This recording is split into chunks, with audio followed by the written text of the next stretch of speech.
light within my heart, light within my thoughts, light within my words. May one and all and everything, blessed and loved, ever be. Welcome. I am Sister Who.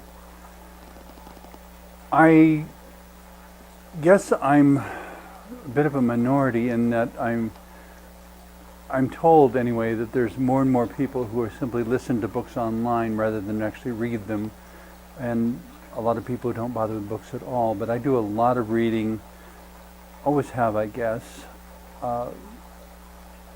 and I repeat a lot of what I see, and I don't always remember exactly where I saw it or where I heard it, but I know I read it somewhere, and sometimes I remember how to give credit to the original author. But I guess to me it's never been as important to remember the original author as to remember the wisdom of the words.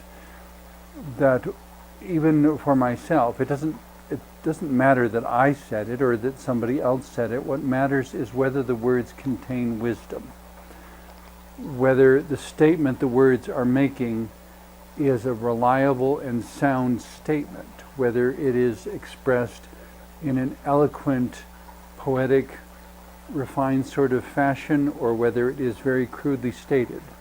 And even if it is crudely stated, if it still contains wisdom, I want to hang on to that. I guess in that sense, I would also number myself among those who are seekers of truth. That whether it is spiritual, mental, emotional, historical, political, whatever it is,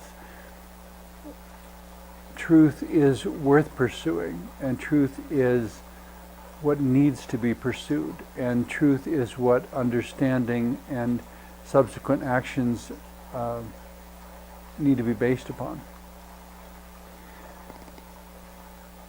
The frustrating challenge of truth, I suppose, is that it's contextual. That it, in some ways it makes it flexible. Not always relative necessary, but flexible. That if truth is contextual, you change the context, you change the truth. If the truth is that I, as an autistic person, am overwhelmed by my circumstances, all I have to do is you change the context, you change the truth. If I change the context, I move to a different environment, it is no longer true that I'm feeling overwhelmed by my circumstances. I can choose truth, and manipulate is probably too strong of a word, but there is some there is an interactive relationship with truth, that it can always be empowering.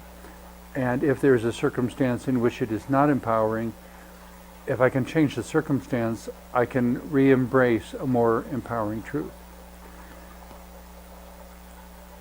In the world of graduate school, of course, when I was getting my master's degree in theological studies, there was almost an obsessive fixation on what they call plagiarism.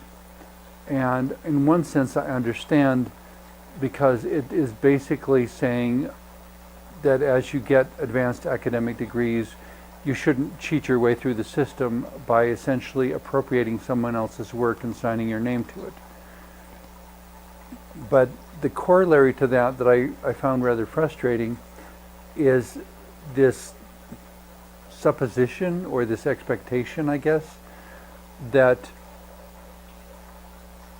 everything that needs to be said has already been said by someone, so you have to go find it, because you're not allowed to say anything yourself until after you have a PhD. Then you can say whatever you want and people quote you. But up until that point, you're not really allowed to say anything, because the assumption is it's already been said by someone. You just have to find out who and when and where. And you can't always find that information. And so I was always wanting to say, but I have my own thoughts. I have the ability to think. I have a certain basic logic. I can come up with original conclusions based on examining the qualities of the components and the relationships between them, I can then reliably project what the outcome would be and test it, and lo and behold, it happens. But when we have an embrace on basic logic and understand that logic, like truth, is affected by constitutive pieces, to say that this is the outcome of this scenario has to recognize and draw into account the values and the dynamics and the typical patterns of the constitutive pieces. That if you take this person and that person, both of whom you know very well, and put them in the same room and then tell them to have a discussion of politics, you know there's going to be an argument because they have completely opposite value systems. If, on the other hand, you tell them that you want them to design a humanitarian system aimed at providing housing and food for everyone, they will probably be able to come up with something because that's not something about which they disagree. But it comes from knowing the constitutive pieces and knowing, because you know them, you have a certain logic that when we put this with this, it's going to equal this. Kind of like a mathematical equation. When you put 2 with 3, you're going to get 5. It's the nature of numbers. It's not somebody's opinion, it's the nature of numbers.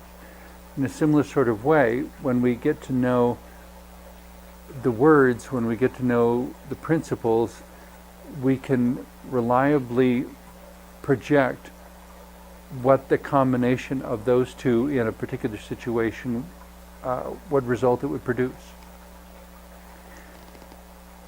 In amongst all of this, and of course, but even in doing that, you have to remember that it's still projection, but in amongst all of this is an additional struggle that came to mind the other day, that the challenge of distinguishing between responsibility and blame. Blame is usually the negative corollary, something that nobody wanted to have happen, or nobody virtuous wanted to have happen, perhaps. It did happen, and so now we want to blame it on someone. We want to say it's his fault, it's her fault. That's where I really like the word I learned from Scott Peck in his book In Search of Stones. Overdetermined, when there are so many possible contributing factors that you cannot say with absolute certainty which one is the primary cause. But it's all these things coming together that cause this outcome. On the flip side of blame to me is basically a waste of time, because instead of worrying about who's to blame or what to fear, we need to worry about, okay, here's the situation, these are the qualities of it, these are the resources within it, how are we going to fix it? And immediately shift our attention to making things better rather than wasting time on simply who to blame in this way that really does nothing except leave you stuck right where you're standing. It doesn't provide any forward movement, doesn't tell you where to go next. It is supposed to make you feel better emotionally, but even at that it really doesn't, because most of the time you can't recover what has been lost. It's simply gone, and we need to find our ways to forgiveness and to love in order to draw some gold out of the ashes. I was told a story many years ago that in the Old West, because the gold miners would frequently pay for their purchases of alcoholic beverages with gold dust, a certain amount would filter through the air and whatnot as they're pouring it into the little pan to weigh it. And consequently, if there was a fire and a saloon burned down, people figured out that you could go and sift through the ashes of the saloon and find bits of gold because of the little bits of extraneous gold dust that had filtered through the air when they were doing commerce in that way. In a similar sort of way, when we're sifting through the ashes of a loss, something in which we could get ourselves stuck there engaging in blame, or we could say, we don't have time to engage in blame, we need to fix this. I forgive you, but we need to collaborate and we need to make sure that this never happens again. And if it's a question of trusting a person, what accountability can we put into place as a foundation for that trust? Who is going to be looking over their shoulder? Who is going to be double checking their figures? Who is going to be working alongside of them? Not in a way that says you are untrustworthy, but in a way that says, I'm sure it was an honest mistake. We're going to make sure those mistakes don't happen again. If it was not an honest mistake and the person really was trying to embezzle or do something nefarious, I strongly suspect that they would not accept that kind of working arrangement, because they don't want the accountability that will recreate trust. They want to escape and get away without being held accountable for what they in fact did that just hasn't been proven yet.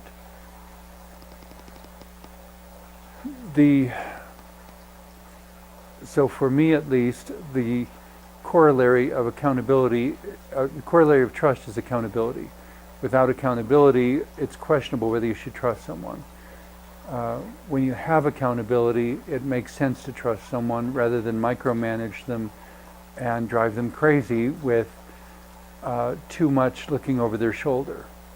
There was one particular, I think it was like a 1 or 2 day job that I went to for this place that sold or dealt in diamonds and other expensive gemstones.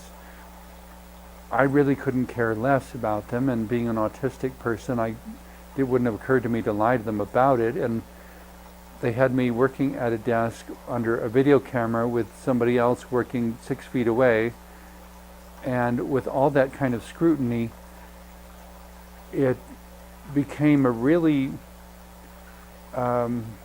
objectionable work environment, that even with all these systems of accountability, they still refused to trust. They refused to develop friendly, amicable relationships.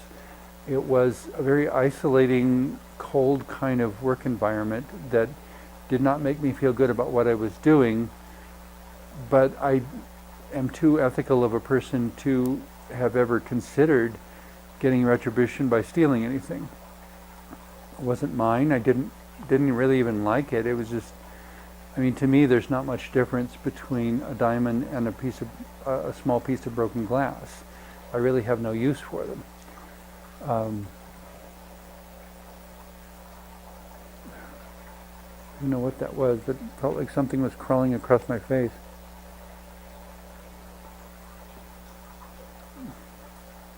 I don't know if you remember to edit that out.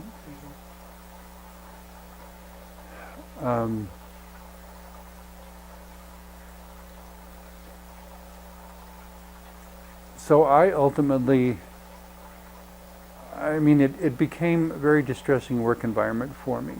I wanted to be trusted. I was doing a good job, and my hard work and my trustworthiness was not being rewarded. I thought my coworkers were decent, admirable people and would have liked to develop some friendship, and so we could be collaborators in dealing with this product that somebody out there was going to pay a lot of money for. Certainly not me, but somebody wanted to pay lots of money for it. I thought we could be collaborators in a successful business, and the fact that I was one of the entry-level workers just there as a temp, as a temporary worker, it didn't automatically make me think less of myself. What made me think less of myself was their refusal to trust me, even when I had demonstrated complete trustworthiness. And even if I hadn't, they had all these security measures in place that made it totally ridiculous not to.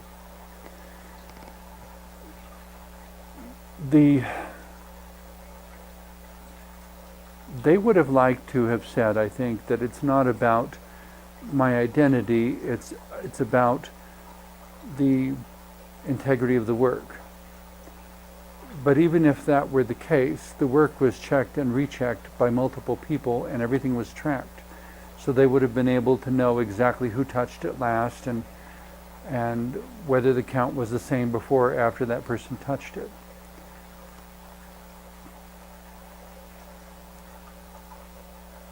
I accepted responsibility, is what it came down to. And because I accepted responsibility, I allowed no opportunity for anyone to assign blame. I can't always do that, however, because there have been situations where I accepted responsibility, I exceeded all expectations, did a phenomenal job, and even having embraced that accountability and outperformed everybody, the trust didn't happen. The collaborative relationship didn't happen. I mean, ultimately it was self-sabotaging, because for all I know, they didn't want me questioning anything. They didn't want me to be anything more than a stranger, so they let me go and brought in somebody else. And for all I know, the next person stole some of their diamonds. I don't know. I just know that I wouldn't, because it has no appeal for me, and it would have been a disgrace. And I think there's, in some sense, there's a sense in which you sign your name to everything you do. And I have never been willing to sign my name to something that I wasn't proud of. And maybe that's a rare quality in the modern world, but it's the only one that makes any sense to me. And it's the one that allows the world to be an ever-evolving, ever better place for me and for everybody around me. If we can accomplish that by sharing wisdom, by sharing words, sometimes words of others, sometimes words of our own, the point is not who said it first, or can you find someone who said this. The point is there wisdom in it? Do we have the ability to discern the presence or absence of wisdom? Do we have the ability to discern the presence or absence of love? In embracing a self-discipline that allows us to take on even the most difficult things that everyone would insist are impossible.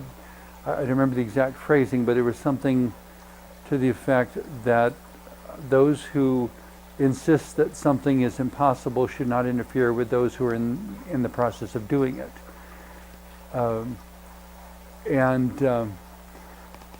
If you don't believe, I guess it's your lack of faith or your choice. But if somebody else has the faith to attempt it, why not stand back and see if they succeed? Because they might, and they might demonstrate a new possibility that no one else recognized was there. And thereby create a new opening, a new avenue of inquiry, a new avenue of research, a new way for humanity to live.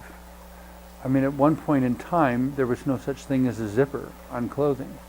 At one point in time, there was no such thing as an indoor toilet. All of these things had to be invented and implemented, and yet there are still numerous places around the world where these things have not yet been implemented. I insist that there is wisdom in bringing everyone up to par, bringing everyone up to speed, that there be enough for everyone, that there be enough for all the basics, so that instead of worrying about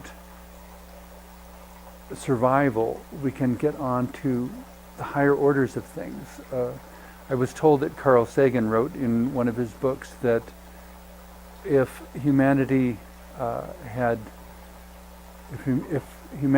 not wasted so much time and resources in fighting wars, we would have evolved to the point of sending a man to the moon in the 1700s instead of 1968, 200 years earlier. I mean, that's how much we have retarded our own progress. Somewhere in the midst of all that, we still have all this mystery that some people refer to as the divine. I refer to as God, the embodiment of highest wisdom and greatest love. And that too, I pondered once when I was in college, what does it really matter whether God exists or not? And if we are adolescents trying to learn what our limits are and how far we can go and what we can create, and instead of saying this is impossible, to instead ask, what would it take? What would it take? And there was a new TV show I saw recently in which they were trying to come up with a new invention and required an element that didn't exist on Earth. And lo and behold, guess where they found it? In a meteorite. It didn't come from Earth. It fell to Earth in a meteorite, and there happened to be enough in that meteorite to make this new invention possible. And of course, once you know that it comes from outer space, that gives you something to look for out there.